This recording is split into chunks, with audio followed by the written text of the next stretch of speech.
there, welcome, and I'm so glad you guys are with me today in this video. We're going to take a look at the Lothal board again. We went and made a video a little while ago called Lothal board number 1, and it had a lot to do with the 3D printed stuff that I printed for a Lothal board.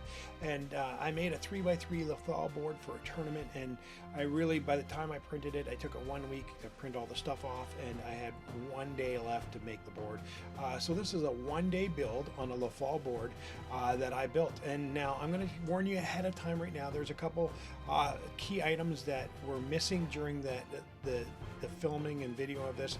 I was filming as I was making it, and to be honest, some of the camera shots I took were just washed out. The light wasn't right, and so I lost some of the footage. So in one point you'll miss me putting the flock on. That's the big area that got missing.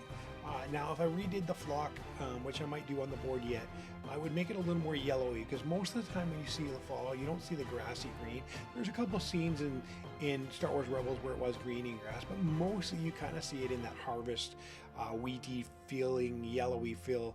And I didn't really capture that on my Lothal board because, one, I didn't have time to make long wheat, but also the flock I had on hand, the flock I made, I make most of my flock with sawdust and paint. The flock I had and made for the time when I had the to make the board was more greeny. There was a little bit of yellow in it, but it was much greener than I would probably have done if I wanted to redo this board. But I made it 3x3, and I needed it for a tournament, so I kind of did it quickly. And so this is the process I went through. So I'm just gonna show you the video and the process I went through, and I'll kind of talk you through it. First of all, I found this board, and the other thing is I wanted to do this for next to nothing. This board cost me, not counting the 3D print plastic, about $10 to make. And so I went and found this board. It was an old cork board. It wasn't really cork, it was kind of a pressed material, almost like drywall on both sides, but it was more of a pressed like cardboardy thing. And so that's what I kind of did. I found this board in the garbage. I cut it down to 3x3. So this is me doing it one-handed, and so I got the T-square on there, and I did it, and then I grabbed my knife and I did a slit through the whole thing here. You're gonna see it in a moment, me with my knife here. And as I'm doing this, so I took the knife, scored the whole thing. Now I went a little deep on this. Normally I just score it deep enough that I can fold it over and cut the other side just to make it a nice smooth cut. I went right through at some points. You're going to see that here when I pick it up. It was a little bit too much through, that it kind of just fell apart right here. I'm gonna pick this up, and oh, see there, it falls apart. Now normally what I'm going to show you here is I would pick it up, I would bend it, I kind of score it, and I'm trying to do this all one hand, but it's falling apart as I'm videotaping. And then I would just score it, and I would just cut that off on the inside, and I'd run my knife along that and make it all even. And so that's the best way to do it, that you can get this board. Now this board it may not, I would, if you have a saw and you have wood, maybe the way to go is to go with some wood. More likely is the way to go. I will frame it up. But now, once again, I want to keep this pretty cheap or free, so I've had some styrofoam with some kind of a, I don't know what the backer is. It's almost like a tinfoil backer. It's stuck to the styrofoam. It is a pain in the butt to get off. I would never buy this foam to make a board, but here I was trying to make a board quick, cheap, and next to free. I had lots of it. So then once I peeled off all that, I cut down the board, which I didn't see on video. You don't see it. I cut it down in the shape. There it is. I cut it down in the shape and glued the board to the other, and then put the clamps on it to keep it dry. And while I did that, I made up my textured paint mix, which is sand, glue, and some house paint. You can see the house paint over there. And so that is my texture paint mix. I also put another little piece on there, the rock, and I threw on a paint can to keep it down and glued down. and you can see that in a closer thing. I put another one. I just wanted a little more there, and I laid out the area that I wanted kind of sandy. Now I'm going to show you here, this is from another video that I made about how to make the sculpture mold for cheap. And so what I do is I take blow-in insulation. It's kind of a papery, fibery insulation that you'd blow into your attic, and you can buy this at Home Depot or your home hardware store. It's $20 for that big huge bag. I've been using this now for three and a half years, and that bag's barely broken into. And so as you pull it out, it just fluffs up even more and more and more. So what I'm going to do here is I'm going to mix it up with my fingers and try to break it up into smaller packs, make sure that there's no clumps. Now you can take it into a blender and blend it even more and make it even finer if you really want a fine paste to it. So then I mix it all up. Once I'm ready to mix it up and get it in, I'm going to take some sheetrock 20, which you're going to see here in a second, and it's just a big bag of drywall mud, but it's not quite drywall mud. It's a fast-acting cement almost drywall stuff that you put up there. It doesn't sand well, and it dries pretty quick. And basically 20 is the 20-minute pot life it's talking about. And so I take some sheetrock 20, and I just got the bag up there, and that bag is $20, and I've been using it for long. There's the bag. It's all ripped up. You can see it's well used. There's Scott there with me, and he is learning how to do some of this stuff right here. So I was teaching him about this in this video. This is one of our live streams. And so you just take a scoop, and I go 1-to-1 on the ratio. You can go a little more sheetrock, a little less. I try to go 1-to-1. This time I went a little less. I was just having a hard time getting it out for some reason. And so there's the sheetrock thing. Then I mix it all up, and then I just pour some water in it. In this case, I would have went a little more sheetrock to make it smoother. But once you get the water in it, you probably should use gloves when working with cement. And I'm one of those people that I always try to remind you guys to do the right thing, and then I never do the right thing. So you should always use gloves when doing this. It's easier to clean up, but also just better. So I would have put a little more water in this and a little more sheetrock, and it would have got a lot smoother. It's kind of clumpy here, and you can see where it's going on the stone that I made here as a test thing, and it's a little clumpier than I normally put. But you'll see in the video where I'm making the Lothal board, it's much more runny and smooth. And one of the things I do after is sometimes I take a little bit of grout and mix it in as it's drying, just sprinkle above that. It gives you a nice little sandy texture, but I can also push it into there, and it makes it hard a line, and it makes it really smooth. And so this one on this stone here, as I said, I would have put more sheetrock in it and a little more water. I don't know why I let it get so rough. The next batch I mixed up was a bit better for that. And so you can see right here, I'm going to be going back to the board, and there I put a little bit more sheetrock, just trying to get it smoother. I'm grabbing some sheetrock and actually putting it in, see, because there wasn't enough sheetrock, and so I'm just pushing it into the moisture that's there and making it hard and smooth.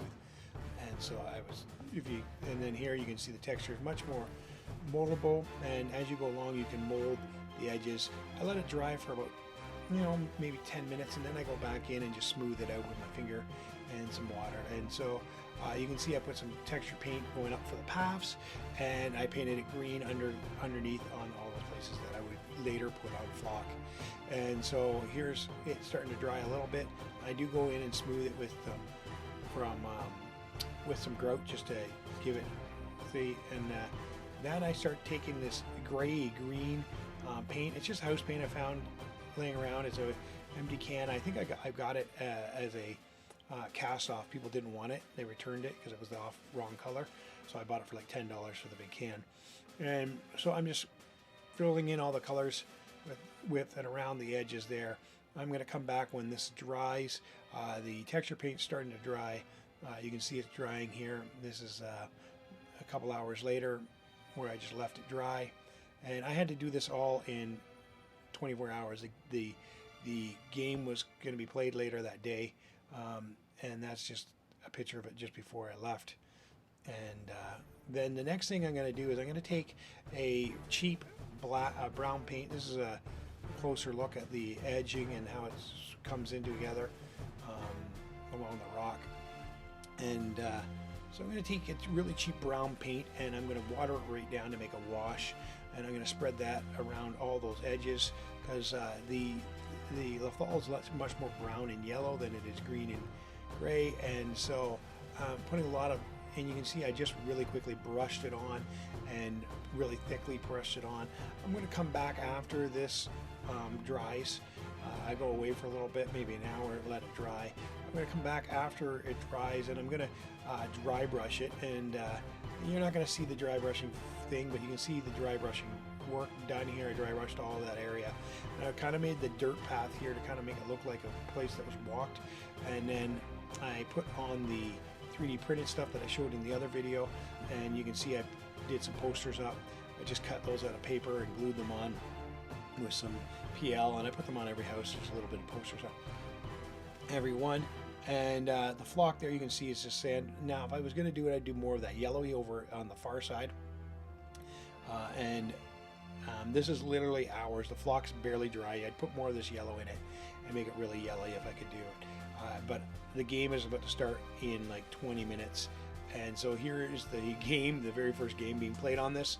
And it was part of our tournament. And so you can see we got an overhead view of the game board being played on. We brought our Dubex moving in there. And so there's also a close-up view. You can see what it looks like. Literally, I finished the flock. I sprayed glue on it, and I literally had to use a hairspray just to keep some of the flock down because it was a bit of a rush to get it. This is the thing. Don't try to make a game board right before you're about to play on it. But I got this whole board done in less than 24 hours. So I was pretty proud of getting that done that way. And here's some close-ups of the board. And it looks good though. It gave us a lot of different playing levels, and I might do another 3x3 of Lothal, but my next board is I'm working on a huge Endor board and a 6x3 Endor board, and I'm working on 2 Hoth 3x3 boards that I've been working on, and I've got all the 3D printed stuff printed for that. The Endor boards, I don't have everything printed yet for that because I'm making an Ewok village on it, but I've got most of the other stuff done, and I've got things cut away, and it's going to look really good. I will videotape those boards in progress too, and show you how I came up with the ideas for those boards. And again, I'm doing really cheap with those. I used the same type of boards I got and the same foam and cutting away, and it's not fun to work with. Do not do that. But again, as I said, it's free. And then I've got the Hoth board. I'm going to make it one board 3x3, the Echo base, and the other board's just going to be a Hoth planet with some hills and some frostings, and maybe, I don't even remember what they're called right now, but maybe a cave for the snow monster. I don't know why, I cannot think of that right now. And but the reality is, I just try to have fun making these boards. I have a big plan to make a Mibin board. Anyways, the board from Solo, I don't know why, my brain's going down. And so I really like the muddy color, and I really like the mud. And so I've got some ideas for that. I also have lots of terrain for different jungle boards and stuff. And if you want to see more terrain that's 3D printed, and just let me know. I'll show you some of the 3D prints that I'm working on, the different things that the companies I've been working with, the free stuff, and the difference between getting free stuff and buying stuff for it. And I really think that part of this craft part of it is part of my favorite part of Legion is actually doing these boards and different things and seeing people get excited about playing on a new board. And so, and you know, everything I do is on a budget, so we got to do it cheap, or it's not going to happen. Other than the 3D printed stuff, which can get costly, but I enjoy doing that as well. It adds to the hobby. Well, once again, thank you guys for being a part of this video. If you stayed this far, thank you. Please like, subscribe, and make a comment. If you make a comment and like and subscribe, this video is still in the draw for one of these wonderful buildings for your thing. It's a 3D building, printed building. You will not get this one painted like this. It'll be a black one, so you can paint it every way you want, because I don't think you want to paint it like I do. And also right now we also have a draw for a Legion Outpost activation token bag that's coming out, so you can get one of those two things. And I will be having some more giveaways once I have these ones done. So look forward to you guys being involved. And if you want to be more involved, you can easily get more involved. Make a comment, tell me a list that you want to see built. Maybe get onto our live stream and chat and tell us some lists. And will you give us a list to play? We'll play it when we play our battle reports. We do 500-point battle reports, and we do 800-point battle reports. And so we try to do a 500-point game at least twice a month and 800-point game once a month. So there's 3 battle reports we try to get out on our channel.